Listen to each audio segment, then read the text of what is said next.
आज7 भारत देख रहे हैं आप और मैं हूं आपके साथ जावेद अली। दर्शकों, आज7 परिवार लगातार आपको ऐसे नामचीन चेहरों से मिलवा रहा है या रूबरू करा रहा है जो अपने आप में एक लंबे समय से समाज सेवा तो कर ही रहे हैं, अपने क्षेत्र के लिए, अपने जिले के लिए तत्परता के साथ स्टंट बनकर खड़े हुए हैं। इस समय हमारी मौजूदगी बदायूं जिले के बिलसी क्षेत्र में है और जिन भैया को आप देख रहे हैं वो शख्सियत है, मुझे लगता है इन्हें किसी इंट्रोडक्शन या परिचय की जरूरत नहीं है। जी हाँ दर्शकों, इस समय हमारी मौजूदगी अवधेश माहेश्वरी जी के बीच में मौजूद हैं हम, और ये वो हस्ती हैं जो जिन्हें गरीबों का मसीहा भी कहा जाता है, वरिष्ठ समाज सेवी हैं और अपनी बिलसी की जनता के लिए, अपनी विधानसभा के लिए वो सारी फाइट उन्होंने की है। हालांकि बीजेपी की लीडरशिप में है, वो सारी फाइट की है, वो सारी मांगें जो आज धरातल पर दिखाई दे रही है, जिसका श्रेय कहीं ना कहीं माहेश्वरी जी को जाता है, यानी कि अवधेश जी को जाता है, क्योंकि इन्होंने जो भी कार्य किए हैं वो जमीनी स्तर से जुड़कर अपनी जनता जनार्दन के लिए किए हैं। सीधा भैया जी का रुख करेंगे और भैया जी की जुबानी जानेंगे। इन्होंने जो सफर की,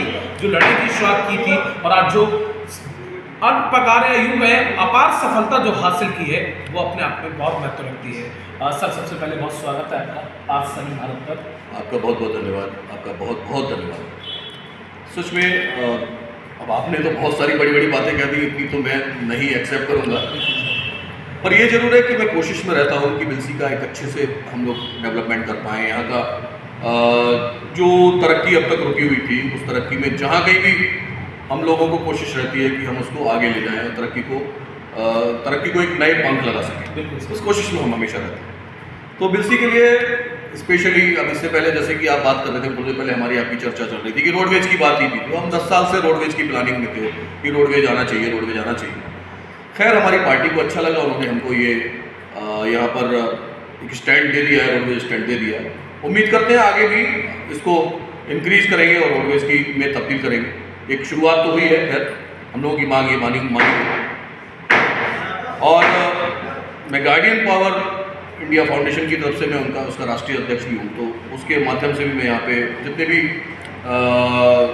जो गार्जियंस हैं, जहाँ ये स्कूल और कॉलेज में जिन लोगों को तकलीफ और इस तरह की रहती है, तो मैं उनको दूर करने के लिए लगा रहता हूँ। कोशिश रहती है कि जहाँ हमारे पूरे देश में जहाँ गार्जियंस को परेशानी हो रही है तो हम उसमें काम करें। मंदिर से रिलेटेड मैं कई ट्रस्ट चलाता हूँ।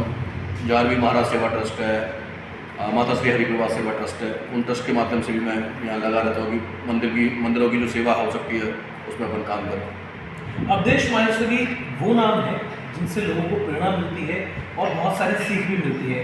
सर, लोगों की जुबान पर आपका नाम रहता है, आपने बिलसी विधानसभा क्षेत्र के लिए, बिलसी क्षेत्र के लिए बहुत सारे कामकाज किए, वो सारी लड़ाई लड़ी जो आज धरातल पर सफल प्रयास आपका हासिल हुआ।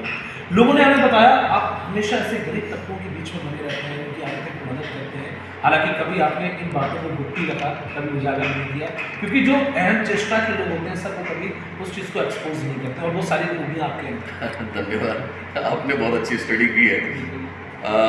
ये सच्चाई है कि अगर आप किसी के साथ कुछ ऐसी भावनाएं रखते भी हो और फिर उसको आप फोटोग्राफी करते हो, तो वो भावनाएं आपकी दूषित प्रवृत्ति की हैं। मैं तो ये कहूँगा, करने वालों के लिए भी एक सीख है कि वो ऐसा ना करें। ऐसा करने से आप किसी को आप बहुत नीचा दिखाने की कोशिश करते हो, अपने आप को बड़ा दिखाते दिखाते आप किसी को नीचा दिखाओगे, ये भी अच्छी बात नहीं है। खैर, जहाँ तक अगर आप कहीं सफलता की सीढ़ी पर चढ़ना चाहते हो, तो ये सच्चाई है कि कहीं ना कहीं आपको समाज को साथ में रखना पड़ेगा, समाज को साथ लेके चलना पड़ेगा, समाज की सेवा करनी पड़ेगी, समाज के बारे में सोचना पड़ेगा, उन सब चीज़ों के बारे में सोचना पड़ेगा जिसको आम व्यक्ति नहीं सोच सकता। अगर आप आम से कहीं अलग कुछ करना चाहते हैं तो आपको कहीं ना कहीं इन चीज़ों की तरफ दिमाग लगाना पड़ेगा और वो सब काम करने होंगे जो आम व्यक्ति नहीं कर पा रहे। बिल्कुल। सर, अब थोड़ा पॉलिटिकल थोड़े सवाल जवाब कर लेते हैं, क्योंकि आप बीजेपी की लीडरशिप रखते हैं और लंबे वक्त से भारतीय जनता पार्टी के साथ आप बने हुए हैं। इस समय विधानसभा सत्र चल रहा है और यदि हम महाकुंभ की बात करें तो कहीं ना कहीं विपक्ष में कई सारे ऐसे सवाल निशान खड़े करे। देश आयोग की बात करें, समाजवादी पार्टी के संरक्षक है कि बीजेपी जो है लोग लुभावन करती है और वोट बैंक के लिए काम करती है, तमाम युवाओं को रोजगार नहीं दिया, बहन बेटियाँ सुरक्षित नहीं है, जबकि बहन बेटियाँ ये कहती हुई नजर आ रही है कि हम बहुत सुरक्षित हैं और बहुत अमन चैन है। उसको लेकर देखिए, आप अगर ये बहुत छोटी सी बात कहूँगा, आप खुद एक मुस्लिम समाज से आते हैं, तो आप यहाँ बीजेपी के विरोध में हमेशा मुस्लिम समाज का एक साइड रहता है, हमेशा साइड रहता है, तो वो इस तरह की सिचुएशन रहती है। आप खुद ये बात समझते होंगे कि स्वयं आज के समय में मुस्लिम पक्ष भी ये कहते दिखाई दे रहे हैं कि वो भाजपा के 75% वो भाजपा के इस राज्य में बहुत संतुष्ट है, बहुत सेफ है, बहुत अच्छी जर्नी चल रही है उनकी। और मैं कहूँगा कि अगर ये समाज अगर ऐसी बात कह रहा है तो शायद कुछ बाकी नहीं बचता कहने के लिए कि भाजपा ने बहुत सारी चीज़ों को बहुत मतलब चाहे गुंडागर्दी हो, चाहे बदमाशी हो, चाहे एक दूसरे की संपत्तियों पे कब्जेदारी हो, बहुत चीज़ों को साइड कर दिया। गुंडे बदमाश हमारे यहाँ से पलायन कर गए। अगर देश नहीं छोड़ पाए तो कम से कम उन्होंने क्षेत्र को बदल लिए ताकि उनकी शक्लें हम लोग यहाँ पहचान ना पाए, वो सब गायब है। और विशेष रूप से मैं ये कहूँगा कि हमारे योगी जी ने तो कमाल ही कर दिया है। सारा देश चाहता है कि उनको योगी मिल जाए और वो हमारे प्रदेश की शान है और उन्होंने हमारे प्रदेश को बहुत ऊंचाई तक खड़ा किया है। मैं नतमस्तक हूँ योगी जी की। आप शब्दों से अंदाजा लगा सकते हैं भैया जी के, क्योंकि जो भी धरातल पर चीज़ें मिली, हमने जितना भी पुष्टि की है, जितना भी निरीक्षण किया, वो बिल्कुल सटीक और सही है।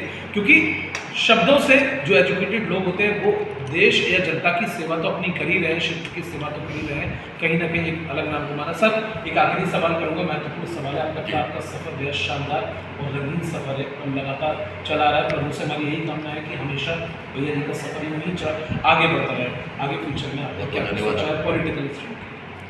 देखिए, विचार मेरे हैं, इससे पहले भी मैंने ये कोशिश की या तैयारी की।